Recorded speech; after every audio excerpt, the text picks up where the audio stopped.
Have you ever been standing in line at an international airport, confident that you've done everything right? Visa printed, passport ready, ticket confirmed. And suddenly an immigration officer looks up from your documents and asks one question that makes your heart drop. "Can I see your return ticket printed?" It sounds simple, almost harmless.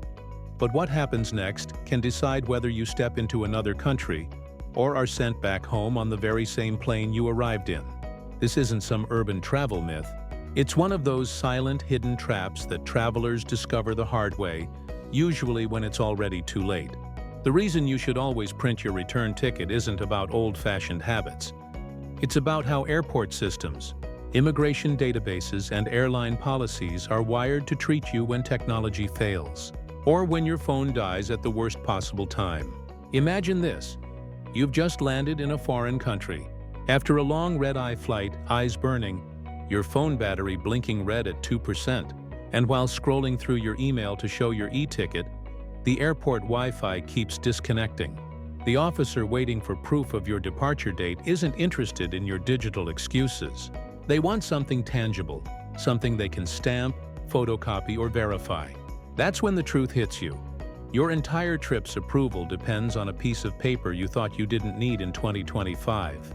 People assume that everything is digital now. But here's the twist. Immigration systems in many countries still rely on printed proof for one reason: liability. Airlines can get fined thousands of dollars for flying in passengers who don't have valid exit plans. So when you check in for a one-way flight, the airline staff quietly assesses your documents, not to be nosy, but to protect themselves from penalties. If they can't verify that you're leaving the destination, they might deny boarding altogether. It's harsh, but true. And sometimes, it's not even about legality. It's about the perception of intent. In visa terms, a printed return ticket signals to both the airline and immigration that you're a visitor, not a potential overstayer. Now let me tell you a story that still sends chills down the spine of travelers who've faced it. A friend of mine, let's call him Jake, flew from Los Angeles to Bangkok on a one-way ticket because he planned to backpack through Southeast Asia for a few months and figure things out as he went. Sounds adventurous, right? But when he arrived, the Thai immigration officer asked for his return ticket. Jake smiled, saying it was all digital. He'd show it from his email. The Wi-Fi lagged. The phone screen froze. The officer's face stiffened. 5 minutes later, Jake was taken aside, placed in a holding room, and told he might not be allowed entry. Why? Because without a return or onward ticket, he looked like someone planning to stay indefinitely. No matter how innocent his intention was, his travel plan violated an invisible rule most tourists don't know exists. See, what most travelers don't realize is that printed tickets play a psychological and procedural role in global travel. In some countries, especially those with strict entry regulations like Thailand, the Philippines, Indonesia, or even Mexico, having a return or onward flight printed in your hand can instantly change how officers treat you. It's like showing respect to the system. You're signaling, "I understand your rules, and I'm prepared." And sometimes, that gesture alone makes them stamp your passport faster. Now let's go a bit deeper. Behind every immigration counter, there's a checklist that most travelers never see. Officers are trained to look for red flags: one-way tickets, lack of hotel booking, inconsistent story, and no printed itinerary. These are all signs of a potential visa violator. When you show a printed return ticket, you're essentially removing one major red flag before they can even question it. You're giving them something they can attach to your arrival card, scan, or reference later. And that can mean the difference between a quick "welcome to our country" and an unexpected secondary inspection. But here's where it gets even more interesting. Some airlines actually require you to present printed proof of onward travel before they even let you check in, even if your destination doesn't. Ever noticed how certain budget airlines ask for proof of onward travel during web check-in? They don't do it for fun. It's because they've been burned before, fined for passengers who overstayed, deported, or got denied entry.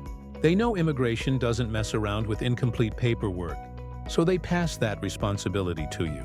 And when you can't produce a printed copy, they panic. In 2024, there was a spike in travelers being denied boarding because their onward tickets were only digital PDFs saved on their phones. One airline staff member even said, "We don't accept screenshots because anyone can edit them." That's when you realize how fragile digital travel can be. Here's a little-known fact. Printed tickets are still recognized under something called carrier responsibility protocols, which many governments enforce quietly. It means airlines act as the first gatekeepers of border control. They verify your documents before immigration ever sees you. So when you show them a crisp printed return ticket, you're not just helping yourself. You're helping them process you faster and with less suspicion. And here's the secret psychological part.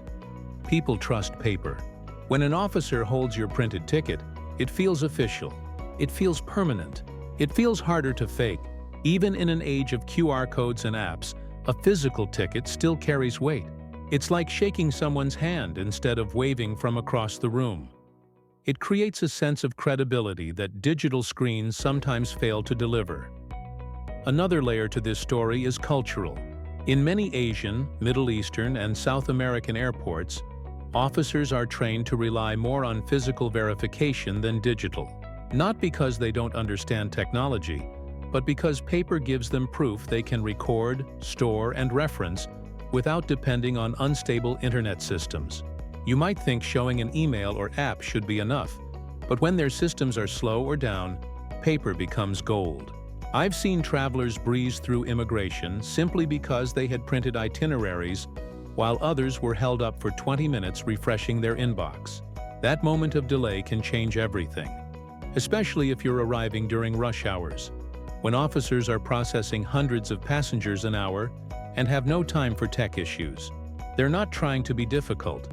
They're just doing their job efficiently. Now here's something most YouTube travel channels never tell you. Printing your ticket isn't only about entry.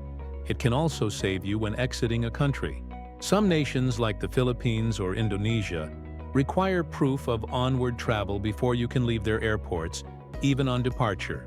Why? Because they want to ensure tourists are following stay limits and visa conditions. If you've lost your phone or can't connect online at that point, you could literally miss your flight home. And if you're traveling through multiple borders, this one small piece of paper can act as a universal key to every checkpoint.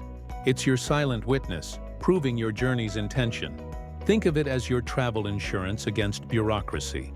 And speaking of insurance, here's another twist most people miss. Travel insurance claims can sometimes be rejected if you can't prove your departure date. Yes, you read that right. If you miss a flight or face an emergency abroad, some insurance companies will ask for printed proof of your return or onward ticket as part of claim validation. Without it, you could be stuck paying out of pocket, even for covered situations. Sounds crazy, right? But it happens because digital documents can be altered, while physical printouts carry timestamps and authenticity that insurers prefer. Now let's get practical. You don't need a fancy printer or color copy. A black and white print from a hotel, co-working space, or even a library works perfectly. Just make sure the ticket shows your name, flight number, and departure date clearly. Staple it inside your passport, or keep it in a slim travel folder. If you're carrying multiple tickets for different countries, label them. It may feel old school, but when you hand over that paper, you'll notice something shift. The officer's eyes soften. The tone becomes polite. The questioning shorter. You've done what 80% of digital-age travelers forget to do. Prepare for a moment when the internet can't save you. Think about how many small travel disasters begin with simple assumptions. Assuming Wi-Fi will work. Assuming a phone battery will last. Assuming every officer will accept digital files. Travel doesn't punish the unprepared, it simply tests them.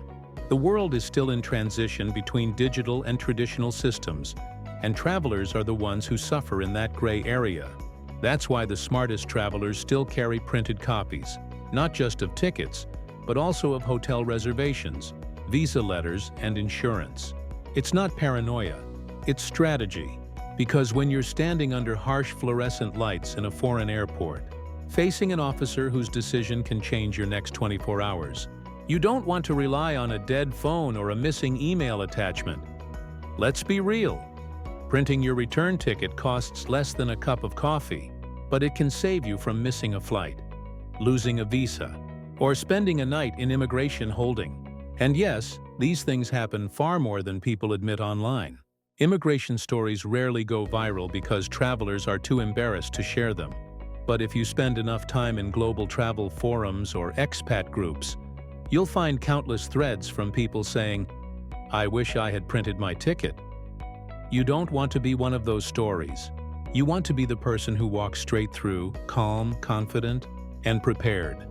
So next time you're packing for an international trip, add one more thing to your checklist: a printed copy of your return or onward ticket. Slide it next to your passport and forget about it until it saves you. And when your flight lands, when that officer looks at you and asks, "Do you have your return ticket?" you'll smile, hand over that paper, and walk through like a pro. Because in the world of travel, sometimes the smallest habits protect you from the biggest problems. So yes, you should always print your return ticket. Not because you have to, but because one day, it might be the single sheet of paper that keeps your dream trip from turning into a nightmare.